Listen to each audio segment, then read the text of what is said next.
Hi, I'm Julie with Fabric Garden Quilt Shop in Sacramento, and I'm here with installment 6 of our Border Creek Station Mystery Quilt.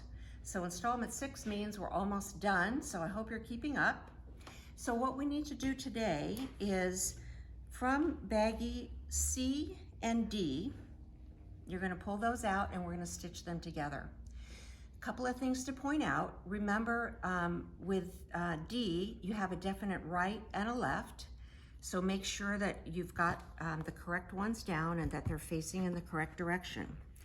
The other thing I need to point out, and I'm sorry that I didn't notice this sooner, but there was a cutting mistake back in month 3. This unit here, we were told to cut it 3.5 by 5.5. Fortunately, it was cut too big and not too small, so it's a very easy fix. And I have chosen not to go through and cut all and to trim all 100 of these at once. And I think it's going to be a lot easier that way. So let me show you what I mean by that. If you look at your pattern direction when you're laying this out, you need to stitch this unit to this unit, and when you flip it over, line up these edges. Don't worry about this one down here. Line up these edges, and of course you've pressed according to the directions, so those seams will nest nicely. Put your pin there, pin here, and then pin down here, and then you can just stitch your seam. And I have this one stitched here, and you can see it hangs over, but again, don't worry about it. And you're going to press this to one side. So once you have that stitched, then you can go ahead and stitch this unit on the same way, and I have done that here. So now let me pull this back a little bit. This is going to be like this,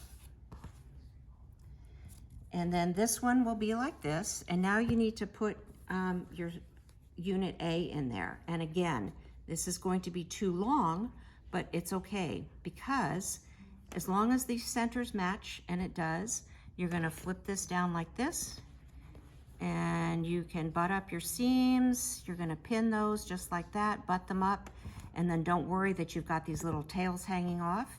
We'll fix that at the end. So you've stitched that seam. That seam is going to be pressed open. It's too bulky to press to one side, and I definitely did use some best press to make sure that I could get a nice flat seam. So once that is done, you've sewn that together, and you've sewn this together and that together, you're going to end up with a unit that looks like this. This is your block. This is the main block for the whole quilt. For the queen size, you need 25 of these, and for the twin, you need 12. So now we are going to trim these up. And it's, again, going to be a very easy fix. You can take your ruler, and this unit here was originally cut 3.5 inches. Now with a 1/4 inch seam, it should be 3 1/4. So I can just lay my 1/4 inch line there on my seam line, and I can line it up all the way down. I can take my rotary cutter and I can just nip those corners off, and I'll have a nice straight seam. And I think that's going to be more accurate than if you had gone through and just trimmed those units up all at once. So that is it. You can put that away until next time. And then the next step in the unit is doing some more cutting. You need your fabric 1, which is the pretty cream floral, and you're going to cut according to the directions. You need to cut 3, for the queen size, you need to cut 3 5 1/4 by width of fabric strips. From those strips, you need to cut 5 1/4 inch squares, which I have right here. I've already cut them, but you can see I've got a square here, and then you're going to cut each square on the diagonal twice, so you end up with 1/4 square triangles. So you need to do that with the fabric 1, and then you're going to do the same thing with fabric 7, which is this pretty green here. You need to cut the 5 1/4 inch strips, cut them into squares, cut the squares on the diagonal. I need to back up a minute. From the cream, you're also going to cut 3-inch squares, and those 3-inch squares you're going to cut apart and end up with half square triangles. And then so those can go into baggie C, and from the green, you're gonna cut 4 2.5-inch squares, and those will go in baggie D. You don't cut those apart, you just leave them square.